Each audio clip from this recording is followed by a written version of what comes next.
Get ready, students, for hunt. The problem hunter.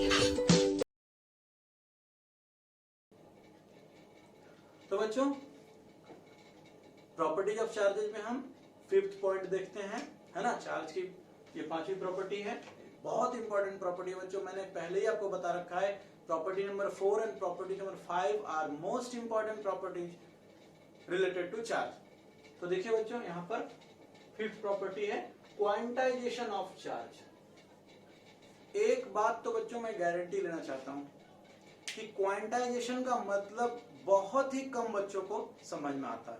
आपको आता होगा तो बहुत अच्छी बात है बच्चों, ये बहुत खुशी की बात है, ठीक है। लेकिन क्वांटाइजेशन ऑफ चार्ज को तो हम रट लेते हैं, है ना।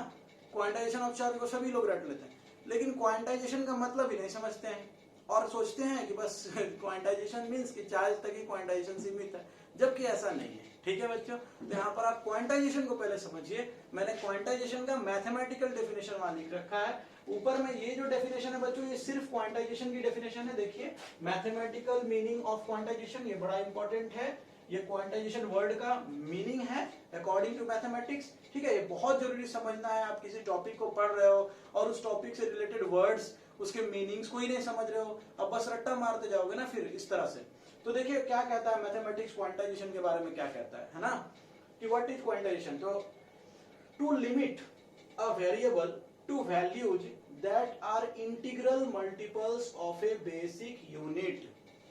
बच्चों इसका मतलब क्या हुआ?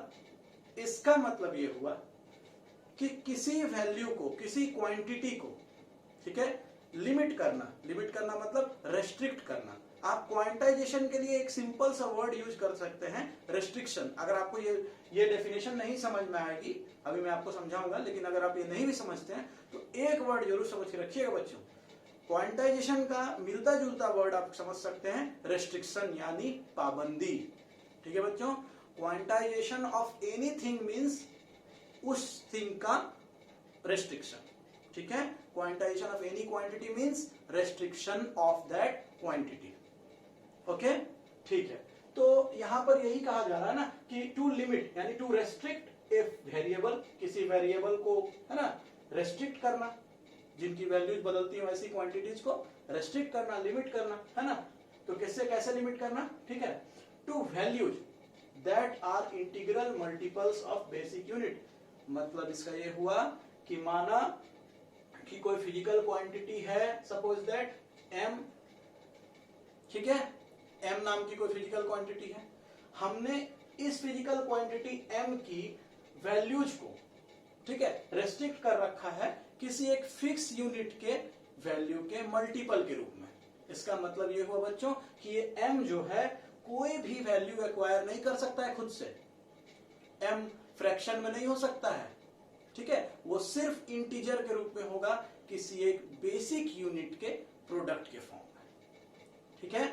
उम्मीद करता हूं समझ गए होंगे आप इसको, और नहीं भी समझे तो आप सिंपली बस अब इतना सीधा साधा आप सब मतलब समझ सकते हैं। Quantization means restriction, quantization of any quantity means restriction of that quantity. तो चलिए बच्चों नीचे देखते हैं हम क्वांटाइजेशन ऑफ चार्ज की क्या डेफिनेशन है। फिर वही बात बच्चों, डेफिनेशन देखने और रखने से पहले ही आप एक बात समझ गए होंगे कि क्वांटाइजेशन मींस अगर रेस्ट्रिक्शन होता है बच्चों, तो quantization of charge means what, charge का रेस्ट्रिक्शन। हमने चार्ज पर भी रेस्ट्रिक्शन लगा रखा है कि किसी भी बॉडी पर चार्ज की कितनी क्वांटिटी होगी, कोई बॉडी कितना चार्ज अपने ऊपर रख सकता है, कितना चार्ज एक्वायर कर सकता है, ठीक है, वो एक लिमिट की हुई क्वांटिटी है। उसको भी हमने क्या कर रखा है, रेस्ट्रिक्ट कर रखा है कि किसी बॉडी पर पाया जाने वाला चार्ज जो होगा वो कुछ भी वैल्यू नहीं हो सकती है, वो एक डेफिनेट वैल्यू होगी।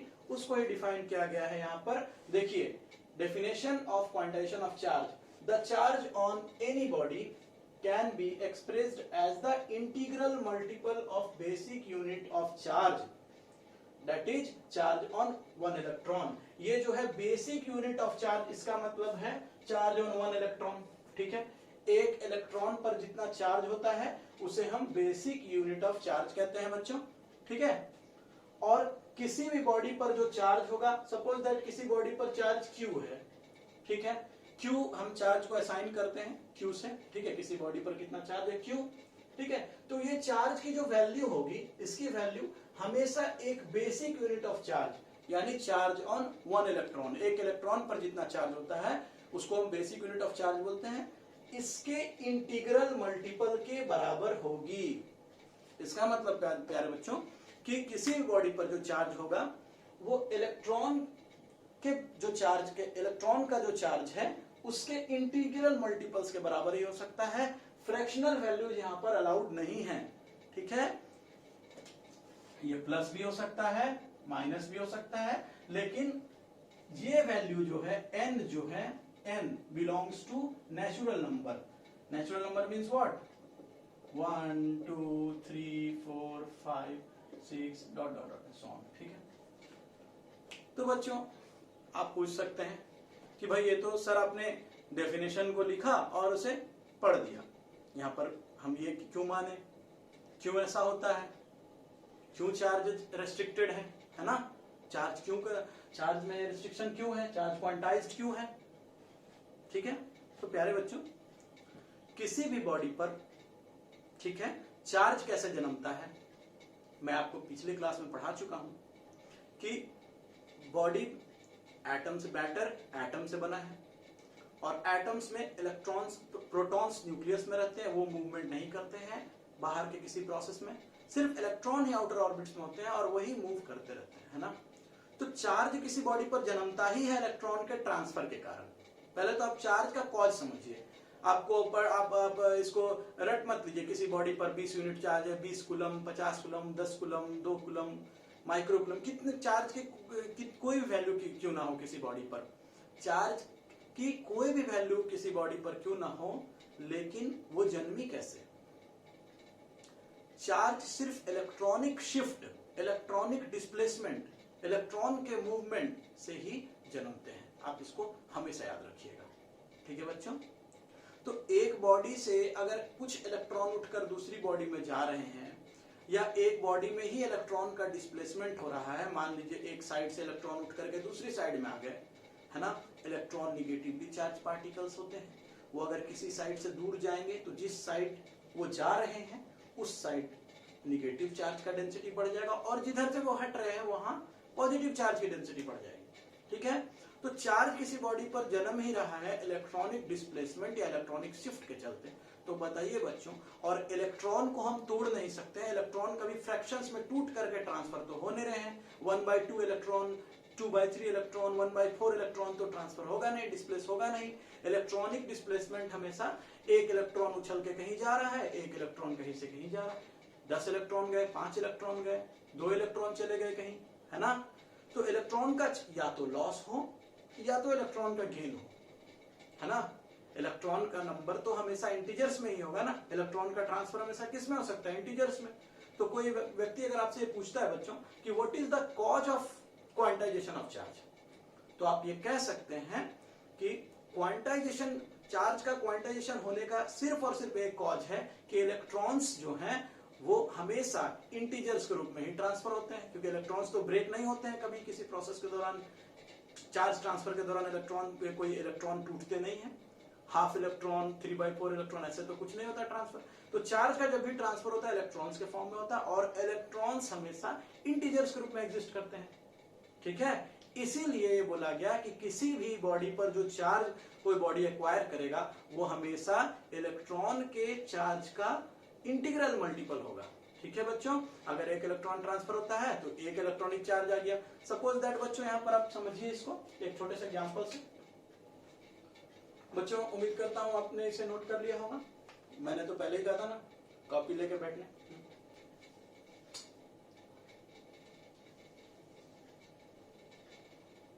ठीक है बच्चों, सपोज दैट बॉडी ए है, बॉडी ए के पास में 10 इलेक्ट्रॉन्स हैं, ठीक है।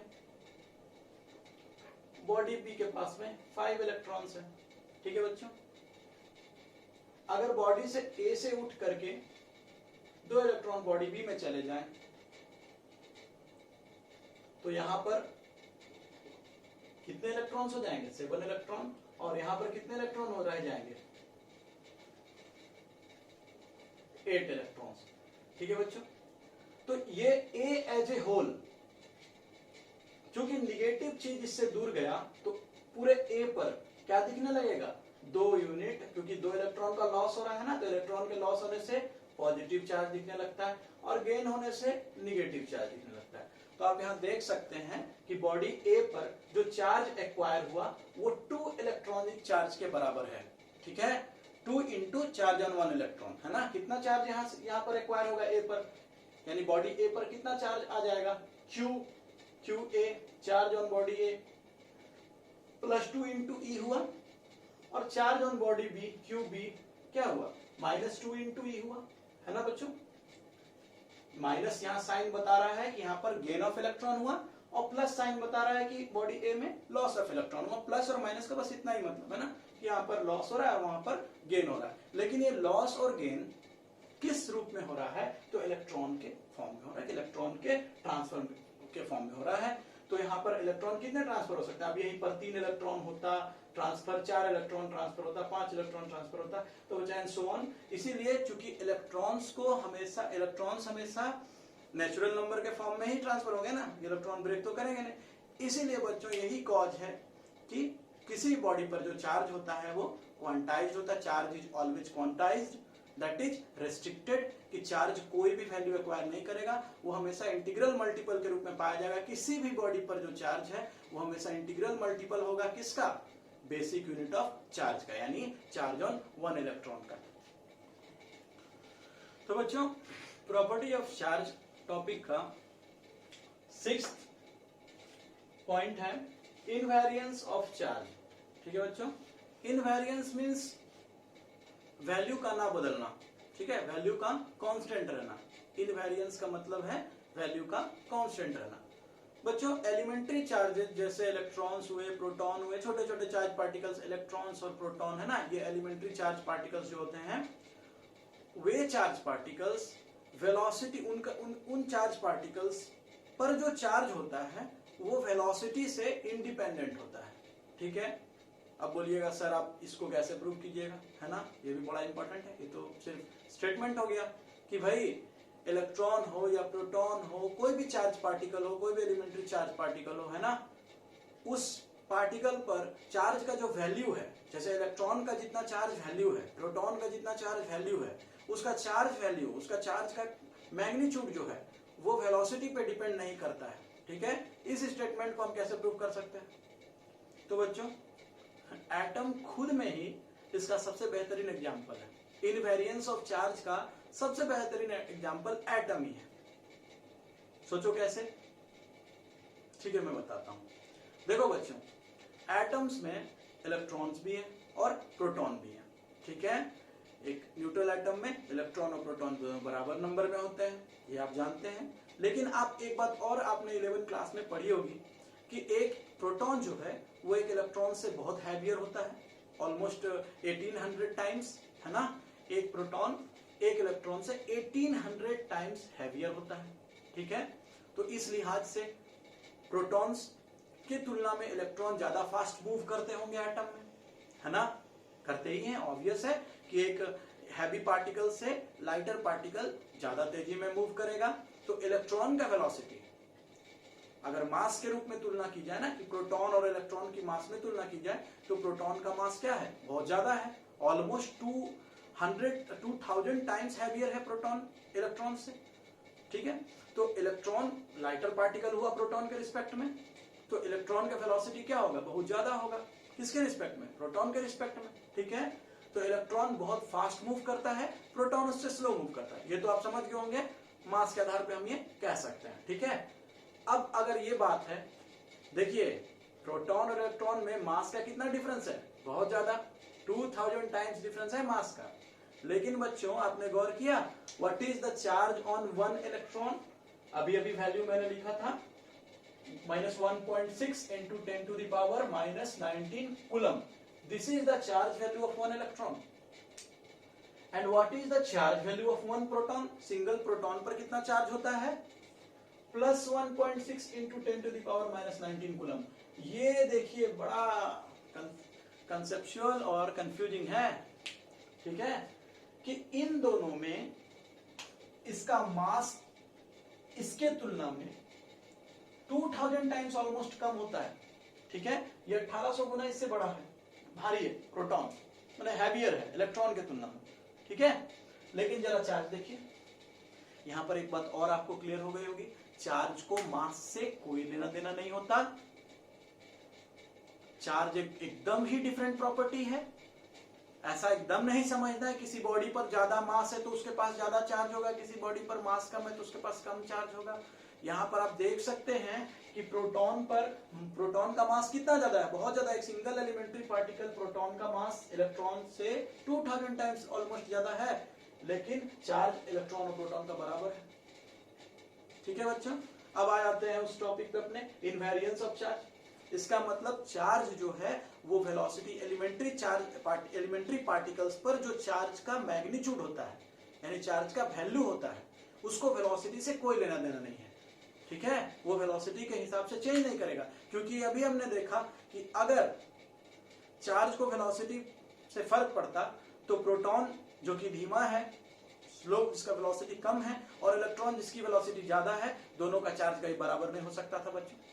अगर वेलोसिटी पे चार्ज डिपेंड करता तो वेलोसिटी अलग अलग होने पर चार्ज भी अलग होता। और हम ये जानते हैं चूंकि इलेक्ट्रॉन लाइटर पार्टिकल है, प्रोटॉन हैवियर पार्टिकल है, तो इलेक्ट्रॉन फास्ट मूव करता है प्रोटॉन के रिस्पेक्ट में। अगर इलेक्ट्रॉन फास्ट मूव करता है और प्रोटॉन स्लो मूव करता है, यानी दोनों की वेलोसिटी में डिफरेंस है, और चार्ज वेलोसिटी पे डिपेंड अगर करता तो दोनों के चार्ज कभी सेम होते? बच्चों देखिए, कभी नहीं होते। इसका मतलब invariance of charge is true. It means the numerical value of elementary charge, यानी मैग्नीट्यूड ऑफ चार्ज, चार्ज का जो वैल्यू है, न्यूमेरिकल वैल्यू है ना, ये वैल्यू देखिए, है ना, elementary charge is independent of velocity, ठीक है। Numerical value of any elementary charge is independent of velocity, वो वेलोसिटी पे डिपेंड नहीं करती है। इसका सबसे बड़ा एग्जांपल है एटम इज न्यूट्रल। एटम में इलेक्ट्रॉन और प्रोटॉन दोनों बराबर हैं और दोनों के चार्ज बराबर होते हैं, इसलिए एटम न्यूट्रल है। जबकि एटम में इलेक्ट्रॉन तेजी से चल रहे हैं और प्रोटॉन स्लोली मूव कर रहे हैं। तो मूवमेंट में, वेलोसिटी में, इलेक्ट्रॉन और प्रोटॉन की वेलोसिटी में डिफरेंस होने के बावजूद चार्ज दोनों का सेम है, ठीक है बच्चों। और इसीलिए एटम न्यूट्रल है। कोई पूछे, अगर आपसे बच्चों कोई सवाल पूछता है कि इनवेरिएंस ऑफ चार्ज को आप कैसे एक्सप्लेन कीजिएगा, तो आप एक लाइन में बोलिएगा कि the neutrality of atom is itself an example of invariance of charge. बस इतना ही बोलना है, आप तो समझ ही गए होंगे। ठीक बच्चों, आगे बढ़ते हैं हम। एडिटिविटी ऑफ चार्ज, ये लास्ट हमारा टॉपिक है, प्रॉपर्टीज ऑफ चार्जेस का लास्ट पॉइंट है ये, additivity of charge. Charges add कैसे होते हैं? तो देखिए बच्चों, ये बड़ा सिंपल है। एल्जेब्रिक सम हम करते हैं चार्जेस का। माना कि कहीं पर एक बॉडी पर 2 यूनिट, 2 कूलम, -5 कूलम, 7 कूलम, है ना, +10 कूलम, इस तरह के चार्ज है, ठीक है। तो हम बोलेंगे इस बॉडी पर टोटल चार्ज कितना, नेट चार्ज कितना है। माना बॉडी का नाम A है, तो इस नेट चार्ज जो होगा that is Q means charge on A, है ना। Net charge on A is just the algebraic sum of all charges present on the body. Body पर जितने चार्जेस है सबका एल्जेब्रिक सम ले लीजिए, साइन के साथ में, याद रखिए बच्चों, साइन के साथ उसका सम किया आता है। तो साइन के साथ सम कर दीजिए, +2 +7 -5 +10, है ना, 19 - 5 कितना हुआ, +14, ठीक है। तो बच्चों, यही था हमारे आज के सेशन का आखिरी टॉपिक, एडिटिविटी ऑफ चार्ज, कि total charge on a body is the algebraic sum of all charges located anywhere on the body. इस बॉडी पर अलग अलग जगह पर अलग अलग चार्जेस लोकेटेड हैं, आप देख सकते हैं, है ना। और इसका टोटल चार्ज का वैल्यू कितना हुआ, तो टोटल चार्ज का वैल्यू आप सभी चार्जेस को, जितने भी चार्जेस प्रेजेंट है, सबको एल्जेब्रिकली ऐड कर दीजिए, वही हो गया आपका total charge present on a body, ठीक है बच्चों। ठीक है प्यारे बच्चों, ये हमारा लास्ट टॉपिक था, additivity of charge, properties of charge. उम्मीद करता हूँ आज का क्लास आपको काफी अच्छा लगा होगा, है ना। आपके सारे डाउट्स क्लियर हुए होंगे, और प्रॉपर्टीज ऑफ चार्ज से रिलेटेड कोई भी डाउट आपको और हो तो आप कमेंट सेक्शन में मुझसे पूछ सकते हैं। मैंने जो भी एक्सप्लेन किया, अगर उसमें कोई डाउट हो तो आप मुझसे पूछ सकते हैं, इससे रिगार्डिंग कोई भी क्वेश्चन। प्यारे बच्चों, हम नेक्स्ट क्लास में आगे बढ़ेंगे, कुछ न्यूमेरिकल्स भी करेंगे और बची हुई कुछ प्रॉपर्टीज को देखेंगे। थैंक यू बच्चों। For latest notification and updates, subscribe our channel and press the bell icon.